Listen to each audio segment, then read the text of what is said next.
तभी जीत, आशी, कुशल अंदर आते ही बोले, आंटी नमस्ते। नमस्ते बेटा, आओ। जानवी नाश्ता कर रही है, तुम सब भी नाश्ता करने बैठो। जानवी की माँ ने कहा, हाँ हाँ आंटी, क्यों नहीं, हम फ्री के खाने के लिए कभी मना नहीं करते। कुशल ने कहा। तो सब हंसते हंसते नाश्ता करने लगे।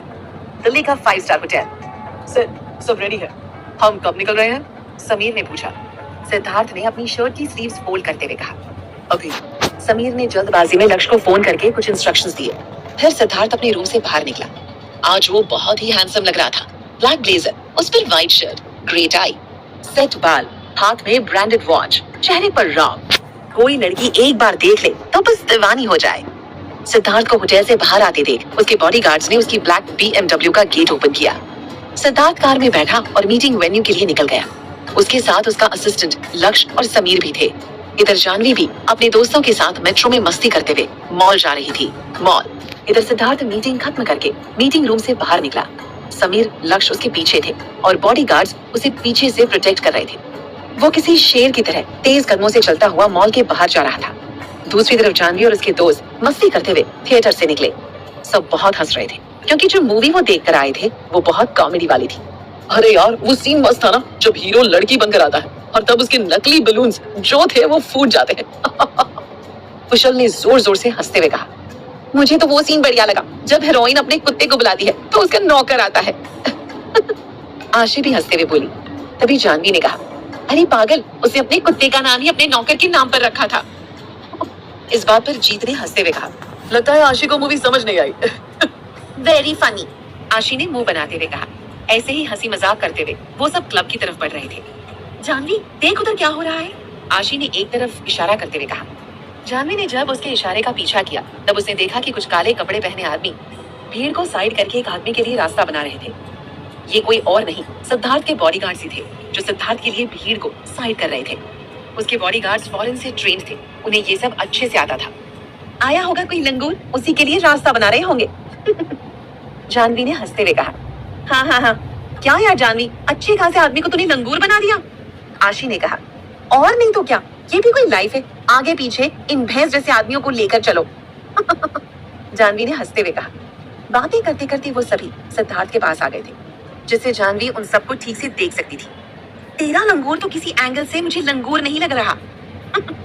आशी ने जानवी के मजे लेते हुए कहा, What do you mean? मेरा? जानवी ने आशी को घूरते हुए कहा, I'm just kidding जान। आशी ने कहा, और वैसे भी तू तो उसकी है, और जीत की तरफ इशारा कर दिया। बकवास बंद कर, we are just friends। Janvi ने कहा, वैसे भी जानवी को जीतना इतना आसान नहीं है, और जो आसानी से मिल जाए वो जानवी नहीं है। जानवी ने एक मुस्कान के साथ कहा, रहने दे, उसकी आंखों में बहुत कुछ देखती हूँ मैं तेरे लिए, और मुझे तो लगता है इस जानवी को तो जीत ही जीतेगा। आशी ने हंसते हुए कहा। तो जानवी ने उसे खा जाने वाली नजरों से देखा। ऐसे जानवी, तू कब तक सिंगल रहेगी? जीत अच्छा लड़का है। आशी ने कहा, अगर अब तो चुप नहीं हुई ना तो। जानवी बोली। जानवी इतना ही बोल पाई थी कि अचानक किसी से उसकी टक्कर हुई और वो उसके साथ पीठ के बल नीचे गिर गई। नीचे गिरते ही सिद्धार्थ के होंठ जानवी के होठों को छू गए। सिद्धार्थ की बॉडी में तो मानो करंट दौड़ गया और जानवी को तो जैसे झटका लगा कि ये क्या हो गया। पर अगले ही पल सिद्धार्थ ने अपना चेहरा ऊपर कर लिया और एक तक जानवी को देखने लगा। सिद्धार्थ एक पल के लिए तो अपने नीचे दबी डरी हुई लड़की की मासूमियत में खोसा गया। जानवी ने जब अपनी आंखें खोली तो अपने सामने सिद्धार्थ को देखा, जो उसके ऊपर लेटा उसे देखकर मुस्कुरा रहा था। उनमें इतनी ज्यादा नजदीकियां थी कि दोनों की सांसें आपस में उलझ रही थी। अगले ही पल सिद्धार्थ को समीर और लक्ष्य ने उठाया। सिद्धार्थ ने जैसे ही कुछ बोलना चाहा, एक जोरदार थप्पड़ सिद्धार्थ के गालों पर लगा। उसका तो जैसे दिमाग सुन्न हो गया। जानवी ने सिद्धार्थ के कॉलर को पकड़कर कहा, how dare you touch me. Janvi की आंखें नम थी, पर सिद्धार्थ का तो पारा हाई हो गया। उसका गुस्सा तो जैसे 7वें आसमान पर था। आखिर उस पर पहली बार किसी ने हाथ उठाया था। उसने जैसे ही अपना हाथ जानवी को मारने के लिए उठाया, उसका हाथ हवा में ही किसी ने पकड़ लिया। सोचना भी मत, जीत ने सिद्धार्थ का हाथ झटकते हुए कहा।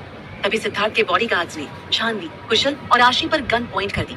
फिर सिद्धार्थ ने अपनी गन निकाली और जीत के ऊपर पॉइंट कर दी। जीत! ये देखकर जानवी की चीख निकल गई। जीत के ऊपर गन देखकर जानवी की आंखों में आंसू बह रहे थे। आशी तो जानवी से लिपटकर खड़ी थी। कुशल के माथे से भी पसीने टपक रहे थे। सबकी हालत खराब थी, पर जीत की आंखों में गुस्सा साफ साफ दिखाई दे रहा था और वो लगातार सिद्धार्थ की आंखों में घूरे जा रहा था, क्योंकि यहाँ बात जानवी की थी। और आखिर वो जानवी को साइलेंटली लव करता था, पर कभी अपने प्यार का इजहार करने की हिम्मत नहीं की, क्योंकि उसे डर था कि कहीं ऐसा करके वो जानवी की दोस्ती भी ना खो दे। जीत अच्छे से जानता था कि जानवी कैसी लड़की थी। उसे रिलेशनशिप जैसी चीजों में बिल्कुल इंटरेस्ट नहीं था। ये सोचकर वो हमेशा पीछे हट जाता था। सिचुएशन को समझते हुए समीर ने आगे आकर सिद्धार्थ के कानों में कहा, वेट सिड, ये पब्लिक केस है, यहाँ ये सब करना हमें ही भारी पड़ेगा, इन्हें बाद में देखेंगे, अभी चलो यहाँ से। समीर की बात सुनकर सिद्धार्थ ने बॉडीगार्ड्स को इशारा किया और तेज कदमों से जानवी को घूरता हुआ वहां से निकल गया। उसके जाते ही जानवी तुरंत जीत के पास गई और उससे पूछा, तुम ठीक तो हो ना? तुम्हें कुछ हुआ तो नहीं? चलो हॉस्पिटल चलते हैं। जानवी ने ये सब रोते हुए कहा था। वहीं उसकी बात सुनकर जीत बोला, जानवी जानवी मैं ठीक हूँ, तुम इतना परेशान मत हो। जानवी को इस तरह खुद की फिक्र करती देख जीत को बहुत सुकून मिल रहा था। उसने जानवी को हक किया और जानवी के सिर को सहलाने लगा। चुप, एकदम चुप, कुछ नहीं हुआ, सब कुछ ठीक है। जानवी उसके गले लगकर सिसकते हुए बोली, तुमने क्यों रोका उसे? क्यों आए तुम बीच में? तुम्हें कुछ हो जाता तो मैं अपने आप को कभी माफ नहीं कर पाती। तुम बहुत बुरे हो, बहुत बुरे हो। ऐसा कहते हुए जानवी जीत को अपने नाजुक हाथों से उसके सीने पर मारने लगी। कैसे ना रोकता जानवी, मेरे सामने तुम्हें कोई छू भी नहीं सकता, और वो तो। जीत ने मन में कहा। उन दोनों को ऐसे देखकर अपनी आंखों में आंसू लिए कुशल और आशी भी उनके गले लग गए। चारों दोस्त कुछ देर ऐसे ही गले लगे रहे। अरे छोड़ो, मुझे ऐसे ही दबाकर मारने का इरादा है क्या? जानवी ने नम आंखों से कहा, लेकिन उसकी बात पर सब अलग हुए और हंसने लगे। चलो अब घर चलते हैं, जानवी ने कहा। पर क्लब? तभी कुशल ने कहा, यहाँ वो पूरी एक्शन मूवी दिखा कर गया है और तुम्हें क्लब जाना है? जीत ने कहा। जीत की बात सुनकर फिर सब हंसने लगे। उधर सिद्धार्थ की कार में माहौल बहुत गर्म था। सिद्धार्थ इस समय किसी घायल भेड़िए की तरह लग रहा था। उसकी आंखें गुस्से से लाल थी और उसके हाथों की नस तन गई थी। सिद्धार्थ इस समय बहुत भयंकर लग रहा था। लक्ष्य की तो उसकी तरफ देखने तक की हिम्मत नहीं थी। तभी सिद्धार्थ ने कहा, लक्ष्य, सनी को कॉल करो। लक्ष्य के कानों में जैसे ही सिद्धार्थ की भारी आवाज गई, उसने अपनी कांपती आवाज में कहा, यस बॉस, और फिर सनी को कॉल करने लगा। समीर ने जैसे ही सनी का नाम सुना, वो शॉक्ड हो गया। सिद्धार्थ, तुम क्या करने वाले हो? समीर ने एकदम से पूछा। सनी एक अंडरवर्ल्ड डॉन था। कुछ सालों पहले वो और सिद्धार्थ जर्मन के एक नाइट बार में मिले थे, जहां सिद्धार्थ अपने बिजनेस ट्रिप पर गया था। सनी इंडिया में किसी का मर्डर करके जर्मन गया था और वहां पुलिस से बचने के लिए अंडरग्राउंड होकर रह रहा था। तब सिद्धार्थ उसे अपने साथ इंडिया लाया और तब से ही सनी सिद्धार्थ के लिए काम करता था। सिद्धार्थ की वजह से वो काफी अच्छी लाइफ जी रहा था। उसकी अभी भी अंडरवर्ल्ड में बहुत गहरी पहुंच थी। सिद्धार्थ ने बिना जवाब दिए लक्ष्य से फोन ले लिया और कहा, हेलो सनी, दिल्ली के सिटी वॉक मॉल की आज की सीसीटीवी फुटेज देखो और उस लड़की की हर एक इंफॉर्मेशन मुझे चाहिए। यस बॉस, सनी ने इतना कहा और सिद्धार्थ ने कॉल कट कर दिया। सनी को पहले से ही सारी बात पता चल चुकी थी। सिद्धार्थ के जितने भी बॉडीगार्ड्स थे, सब सनी के ही आदमी थे। सिद्धार्थ के बॉडीगार्ड्स को सनी ही इंस्ट्रक्ट करता था। उनमें से ही एक बॉडीगार्ड ने सनी को कॉल करके आज जो हुआ वो सब बता दिया था। इसलिए सनी ने पहले ही अपने आदमियों को काम पर लगा दिया था, क्योंकि उसे पता था कि उसके पास सिद्धार्थ का कॉल जरूर आएगा। सिद्धार्थ देखो, इस मामले को मैं और लक्ष्य देख लेंगे, तुम बेकार में ही सनी को बीच में ला रहे हो, समीर ने कहा। सिद्धार्थ ने कोई जवाब नहीं दिया। अभी से कोई भी बात करना बेकार है, समीर ने मन में कहा। उधर कुशल, आशी, जानवी, जीत मेट्रो में थे, लेकिन उनके बीच कोई बात नहीं हो रही थी। जानवी गुमसुम बैठी हुई थी और जीत ने उसके कंधे पर हाथ रखा था। फिर उसने पूछा, तुम ठीक हो? जानवी ने मुस्कुराते हुए कहा, मैं ठीक हूँ। कुछ देर में वो सब मेट्रो स्टेशन से बाहर आए। थोड़ी देर में जानवी का घर आने वाला था। तभी जानवी ने कहा, यारो तुम सब भी मेरे घर चलो, मैं अकेले ये सब नहीं बता पाऊंगी। जानवी की बात सुनकर सब उसके घर की तरफ चल दिए। भारद्वाज इंडस्ट्रीज, सिद्धार्थ का कैबिन। छोड़ सेठ, भूल जा अब उस बात को, समीर ने कहा। कैसे भूल जाऊं समीर, वो थप्पड़ मेरे ईगो पर लगा है, जबकि मेरी कोई गलती भी नहीं थी, सिद्धार्थ ने चिल्लाते हुए कहा। उसे वो सब याद आने लगा जो मॉल में हुआ था। फ्लैशबैक। सिद्धार्थ तेज कदमों से चलता हुआ मॉल से बाहर जा रहा था। तभी एक प्यारी सी बच्ची भागते भागते उसकी तरफ आ रही थी। अचानक वो बच्ची सिद्धार्थ के पैरों के नीचे गिर गई। ये देखकर सिद्धार्थ सकपका गया और उस बच्ची को बचाने के लिए एकदम आगे बढ़ दिया, जिससे उसका पैर फिसला और वो सीधा जाकर जानवी से टकरा गया।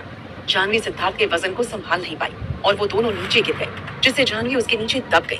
Flashback and. तभी सिद्धार्थ का फोन बजा और सिद्धार्थ अपने ख्यालों से बाहर आया। उसने देखा कॉल सनी का था, तो उसने कॉल उठाया और थोड़ी देर बाद सिर्फ कहकर फोन कट कर दिया। उधर जानवी के घर में सारी बात सुनकर लिली जी की आंखों में आंसू नहीं रुक रहे थे। माँ मैं ठीक हूँ, हम सब ठीक है, आप परेशान मत हो, जानवी ने कहा। वो इतना बड़ा आदमी है, चुप नहीं रहेगा, कैसे परेशान ना हो। लिली जी ने कहा, कुछ नहीं होगा ना, मुझे भोले बाबा पर यकीन है ना, वो कुछ नहीं होने देंगे। जानवी ने कहा, अच्छा आंटी जी, हम भी चलते हैं, घर पर सब इंतजार कर रहे होंगे। जीत ने कहा। और फिर कुशल, जीत और आशी अपने घर के लिए निकल गए। जानवी उन्हें बाहर तक छोड़ने आई। जो हुआ सो हुआ, अब उसके बारे में ज्यादा मत सोचना और अपना और आंटी का ख्याल रखना, सब ठीक हो जाएगा। जीत ने जाते हुए कहा। जानवी ने एक छोटी सी मुस्कान के साथ अपनी गर्दन हाँ में हिला दी। क्या होगा जानवी के इस थप्पड़ का जवाब, और क्या करेगा सिद्धार्थ जानवी के साथ? क्या महंगा पड़ेगा जानवी को उसका ये थप्पड़?